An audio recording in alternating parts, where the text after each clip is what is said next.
Aux États-Unis, les premiers ministres du Mali, du Burkina Faso et du Niger ont rencontré la diaspora de la Confédération des États du Sahel AES, une rencontre tenue en marge des travaux de la 80e Assemblée générale des Nations Unies qui s'achève ce lundi à New York. Les détails dès le début de ce journal. Fin de la phase régionale de la Biennale artistique et culturelle Tombouctou 2025 dans les régions de Taoudé, Nikita et San. Au terme des compétitions, ces trois régions seront respectivement représentées par le cercle d'Arawan, le cercle de Kita et le cercle de San Rouveri. Lundi 29 septembre, Madame, Monsieur, bonjour et soyez les bienvenus dans ce 13h. Présent à New York pour la 80e Assemblée générale des Nations Unies, les premiers ministres du Mali, du Burkina Faso et du Niger ont rencontré la diaspora de la Confédération des États du Sahel, AES, occasion pour les trois premiers ministres d'expliquer à la diaspora la vision des pères fondateurs de la Confédération. À l'issue de la rencontre, la diaspora a promis d'accompagner l'AES pour le bonheur des populations. Envoyés spéciaux à New York, Mamari Kone et Aliou Touré.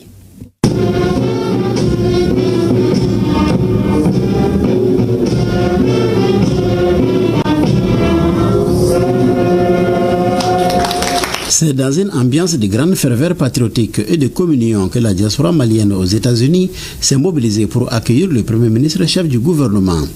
L'exécution de l'hymne national a été le premier acte de cette rencontre d'information et d'échange. Et c'est l'ambassadeur et représentant permanent de la République du Mali auprès des Nations Unies qui ouvre la série des interventions. Il a tout d'abord salué le Premier ministre pour sa brillante intervention à la tribune de l'ONU avant d'évoquer la force de la diaspora malienne dans sa juridiction. Ils ont en commun l'amour de notre pays. Ils n'ont manqué aucun rendez-vous du Mali. Aucun. Marche, protestation, mobilisation de fonds pour aider notre vaillante armée. Ils ont été au rendez-vous pour apporter leur contribution au développement économique et social de notre pays. Ils sont des soutiens de famille. Il y a des Maliens qui vivent des contributions de nos compatriotes. Je voudrais vous dire grand merci. Et je reconnais dans la salle la présence non seulement des Maliens de la juridiction, mais des Maliens venus d'autres États, loin de New York, pour partager ce moment convivial avec vous, Monsieur le Premier ministre. Donc, bienvenue à ceux qui sont venus de loin de la juridiction. Estimé à environ 10 000, les Maliens résidant dans la juridiction de New York, qui comprend les États de New York, New Jersey et de Connecticut, apportent leur contribution à l'œuvre de construction nationale. Pour cette rencontre, les délégués sont venus de plusieurs États américains. La rencontre, ça s'est très bien passé. On a bien apprécié son discours à la 80e session de l'Assemblée générale des Nations Unies. Et ça s'est très bien passé. Toute la diaspora malienne des États-Unis l'ont apprécié. Et puis on lui a donné des doléances concernant la diaspora ici. Et puis il a pris note. Les doléances, c'est concernant la carte NINA, les passeports, les papiers administratifs, en grosso modo, et aussi les logements sociaux pour que la diaspora malienne puisse avoir un quota au niveau des Maliens établis à l'extérieur. Après avoir transmis les chaleureuses salutations du président de la transition à nos compatriotes établis aux États-Unis, le Premier ministre a salué cette forte mobilisation qui constitue une réelle source de motivation. Le chef du gouvernement a félicité la diaspora pour sa participation de qualité aux différents chantiers de la refondation de notre pays. Il a ensuite apporté des réponses aux préoccupations soulevées. Bon, maintenant, c'est problème là, mais avec la biométrie, bien vu qu'à Gela Katafe, au Tessera Keblin, donc avec Nani Gela Doé. Balo Gela Rekonala, il t'a sur depuis Chamanche Fama Dam la Mo Chamami, t'a sur Dou Chifale aux régularisations, en bas fauté. Quand faut faire relation, régularisation, t'es pas ni Chifale. Au gros, qu'il y avait fraude de Konala. Mais Jamanamo, qu'on a fait que Malien Rekonala, on a solution Nala. Je crois que akira États-Unis ou akira Europe quoi que ambassadeur ka fofana ala barkala mo chama be mun ga situation régularisée mais bara ile famba ko ka bara ke tu ere ile mafolo na kunteta fuka braga euro do créer mun ga bara c'est nina ko mala barkala depuis le 14 février 2025 braga euro Ukraine sera ka créer a flana ay passeport ko fo passeport ko je crois que quand vraiment c'est vrai que le ministère de la Sécurité communiqué donc qu'il faut que le passeport bien ralenti quand il faut que barabina jo. Je crois que le principe sabana, oui, que les Maliens ont les interviews du peuple en manière sûrement. Ma actrice qui a fait barayé malo, c'est contrat comme double contrat bâton d'eau. Donc c'est forcément aux transitions qu'on a là, avec ralenti. Mais je crois que qu'on a ralenti là, ni braguero croyant là. C'est qu'à quel niveau on n'a pas au niveau sur. À bon niveau sur on a là son âme. Je crois que qui va vraiment jamais à qu'on a là. Peut-être que na wakati sera. Mununga baraika au kuma la sama. N'ala son a do fana bese. Lors des échanges, les Maliens des États-Unis ont réaffirmé leur soutien total aux autorités de la transition, tout en saluant le général d'armée Assimi Goïta pour sa clairvoyance.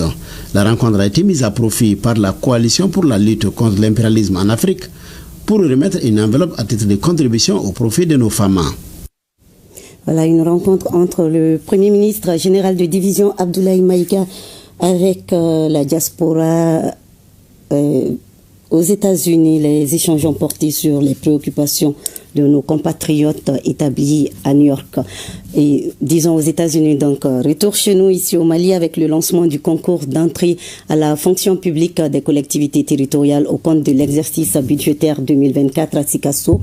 Ils sont au total 3 930 candidats à prendre part à ce concours dans 13 spécialités. C'est la chef de l'exécutif régional qui a procédé à l'ouverture de la première enveloppe au lycée Monseigneur de Monclos de Sikasso. Reportage Yorubala Diabati et Taïrou Konati.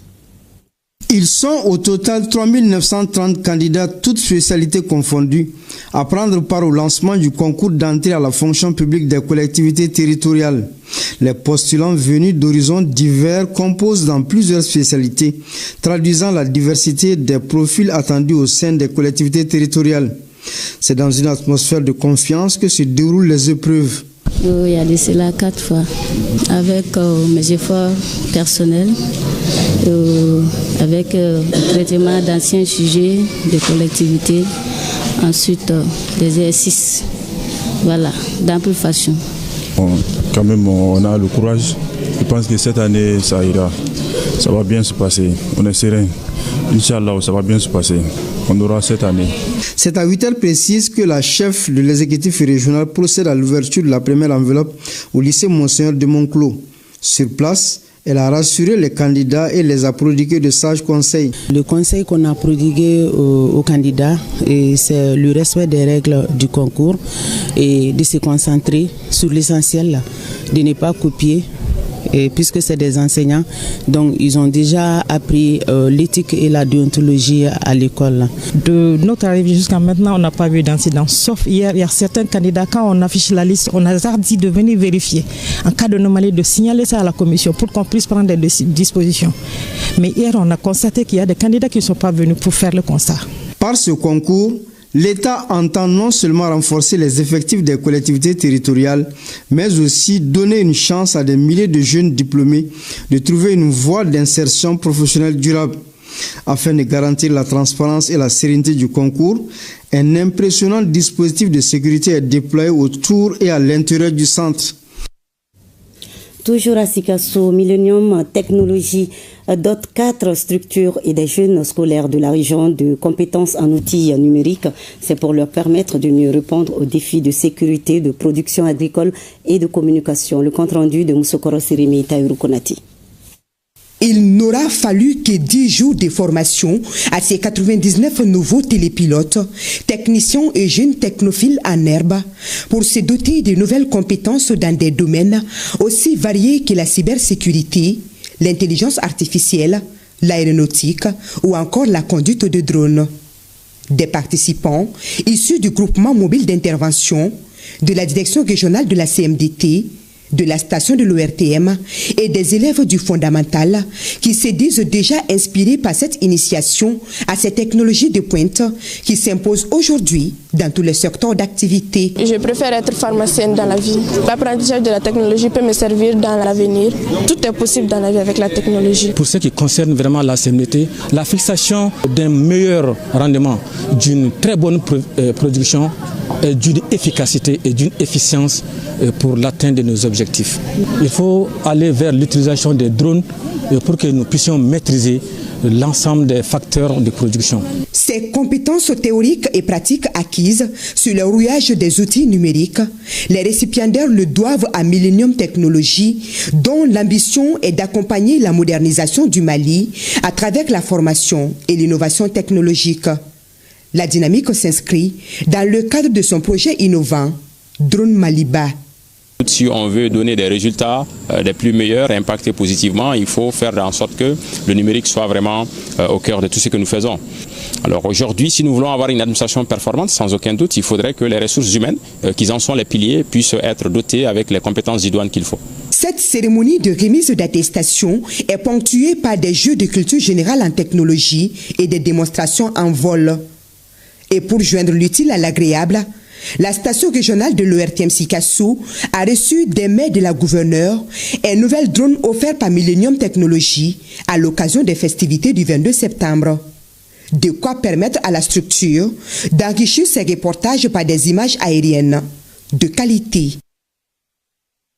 La mairie de la commune urbaine de Mopti prône pour un espace scolaire sans moustiques. Elle vient en effet de procéder au lancement d'une campagne de pulvérisation des écoles de Mopti dans le cadre des préparatifs de la rentrée scolaire 2025-2026. Compte rendu Mahamoud Dawidraogo et Jakalia Traori. C'est à l'école Robert Cissé de Mopti que le coup d'envoi de la deuxième édition de pulvérisation des écoles de la commune urbaine de Mopti a été donné.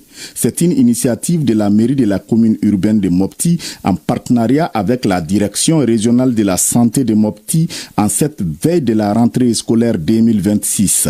Il s'agit de lutter contre les moustiques et d'autres maladies contagieuses dans le milieu scolaire, permettant aux élèves d'étudier dans de meilleures conditions. Nous les avons approchés pour qu'ils puissent nous aider dans la pulvérisation des écoles pour maintenir la santé au niveau des élèves et au niveau des enseignants. Ils nous ont accompagnés, ce n'est pas la première édition, c'est la deuxième édition.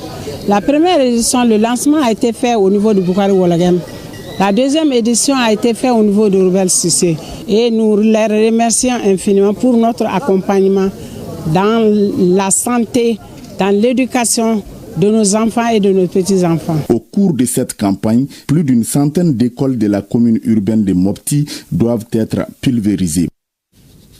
Paix et réconciliation au Mali, l'équipe d'appui à la réconciliation de Kidal multiplie les efforts pour consolider le tissu social et faire de la réconciliation un levier d'unité nationale. C'est un reportage de Sidi Elmedi Ag Al-Bakay et Moussa Togo de ORTM Kidal.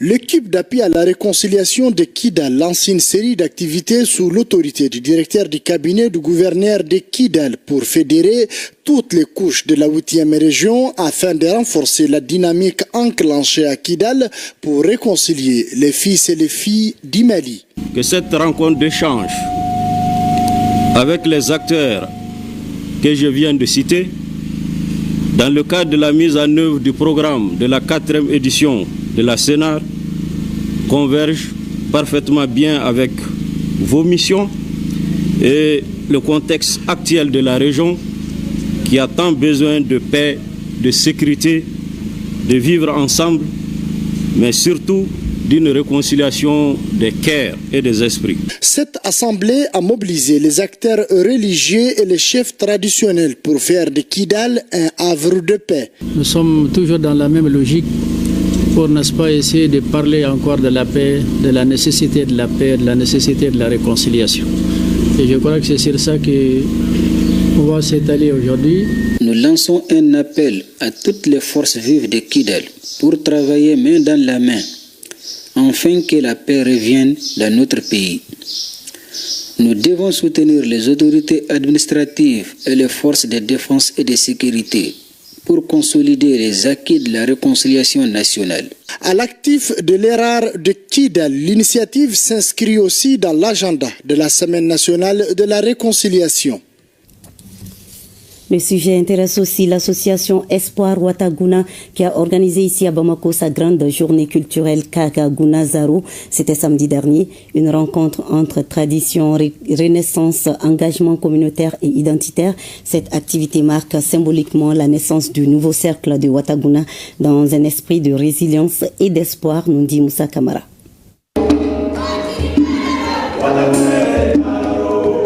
Au cœur de Bamako et précisément à la pyramide du souvenir, cet espace s'est transformé en un temple du savoir par le truchement de la culture. L'événement du jour, c'est la journée Kagaguna Zaro, qui veut dire littéralement « c'est ici que la lumière renaît ». Une métaphore forte portée par les ressortissants du cercle de Ouattaguna, déterminés à faire briller le patrimoine culturel de leur région. C'est une journée qui nous permet de mettre en valeur nos différentes traditions et cultures auprès de ceux qui ne la connaissent pas et de permettre aussi à nos frères et sœurs déplacés du Ouattaguna de vivre comme s'ils étaient au village à travers nos plats, notre culture, notre habillement.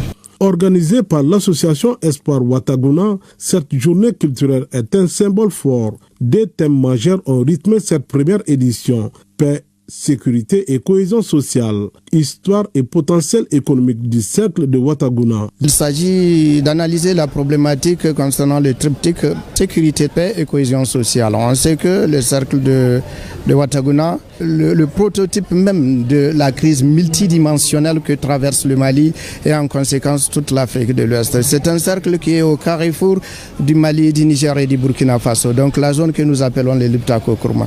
Et c'est dans cette zone que les premiers signes de l'insécurité se sont développés. Et aujourd'hui, les communautés font face à ces problématiques-là.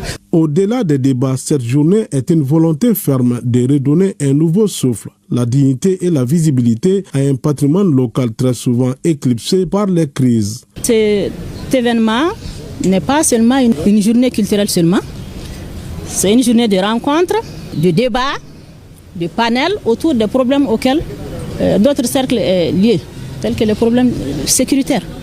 Danse traditionnelle chant ont rythmé cette journée dans une ambiance conviviale et engagée. La culture n'est pas un luxe, c'est une urgence. Et à Ouattaguna, l'espoir a désormais un nom.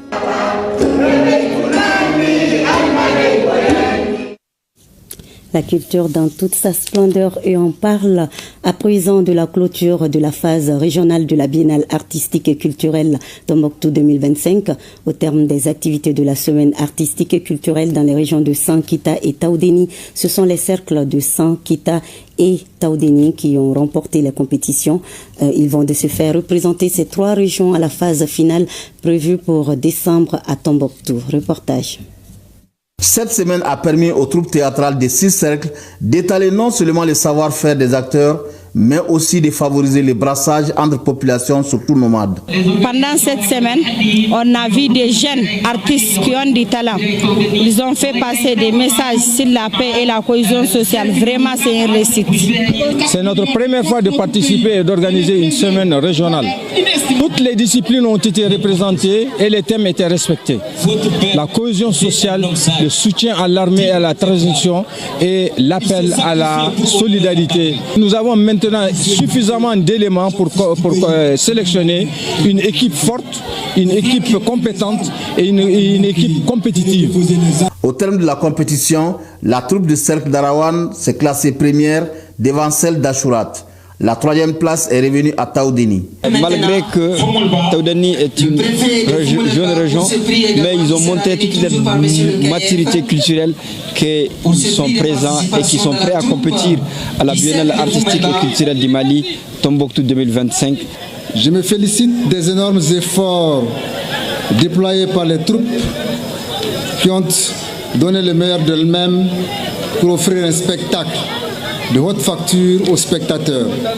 Et je ne ménagerai aucun effort à ce que nous puissions effectivement faire une participation pleine et entière à la phase nationale de la Biennale artistique et culturelle. La soirée a pris fin par des remises d'attestations et des prestations d'artistes des régions de Tombouctou et de Taoudéni.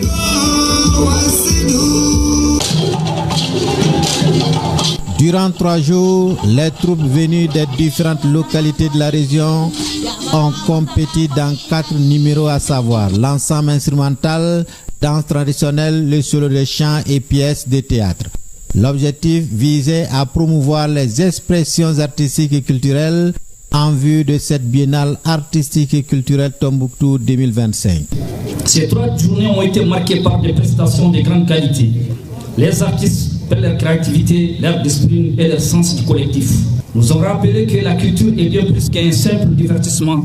Elle est un instrument de cohésion sociale, un facteur d'éducation citoyenne et un puissant levier de développement. Chaque troupe, chaque artiste, qu'il ait remporté un prix ou non, a marqué de son empreinte cette phase régionale. Au classement général de cette semaine artistique et culturelle, le cercle de Kita est arrivé en tête avec une note de jury de 77,25 points, suivi de Sarabari avec 63,80, alors que le cercle de Sebekro a occupé la 3e place de cet événement culturel avec 62,03 points sur 100. Et c'est Kita qui gagne. La phase régionale de la Biennale artistique et culturelle de Kita a été marquée par l'expression des talents artistiques et la participation enthousiaste de l'ensemble de la jeunesse de Kita, répondant ainsi à l'appel de son Excellence, le général d'armée Assimi Goïta, président de la transition, pour un sursaut patriotique majeur. Au cours de cette cérémonie, plusieurs prix et attestations ont été décernés non seulement aux différentes troupes, mais aussi aux acteurs et personnalités qui se sont fait distinguer par leur participation. Le rendez-vous est pris pour Tombouctou 2025. Remise d'attestation de reconnaissance et remise des prix aux différentes troupes après délibération des membres du jury. Nous voilà à la fin de la phase régionale de la Biennale artistique et culturelle Tombouctou 2025. Durant 3 jours, les spectateurs étaient nombreux à prendre part à cet événement fédérateur. Vraiment, nous nous sommes bien amusés. Les 3 cercles, vraiment, ils ont fait de leur mieux. Maintenant, il ne reste qu'à faire des améliorations pour la phase nationale. Nous remercions aussi les cercles, nos préfets de cercles. Et nous aussi, tous les maires de la région des Saints sont à remercier parce que depuis le départ jusqu'à aujourd'hui, ils sont dans l'organisation, à tout faire, à tout se donner, à me donner les moyens nécessaires pour pouvoir arriver aujourd'hui à cette phase régionale. Au classement général, le cercle de Saints arrive en tête devant celui de Kimparana et le cercle de Tominia ferme le trio. Les regards sont désormais tournés vers les préparatifs de la phase nationale. Il n'y a pas de dernier, il n'y a pas de premier. Seule la région de Saints a gagné, seule la culture a gagné. Et aussi, rappeler les uns et les autres qu'il y aura une présélection des meilleurs talents qui seront issus des différents cercles. Même en dehors de ces 3 cercles, on va présélectionner les meilleurs talents qui vont constituer la troupe régionale. Rendez-vous est donc pris au mois de décembre à Tombouctou, où tous les fils et filles du Mali se retrouveront pour faire triompher notre culture. Des reportages de nos correspondants régionaux, Foussini Samaki de Taoudéni, Mohamed Fabrice Kambo de Kita et Idrissa Kone de San. Et c'est la fin de cette édition. Merci de votre fidélité. À 20h, vous avez rendez-vous avec Baraki Sawatara. Bel après-midi et à demain 13h, Inch'Allah.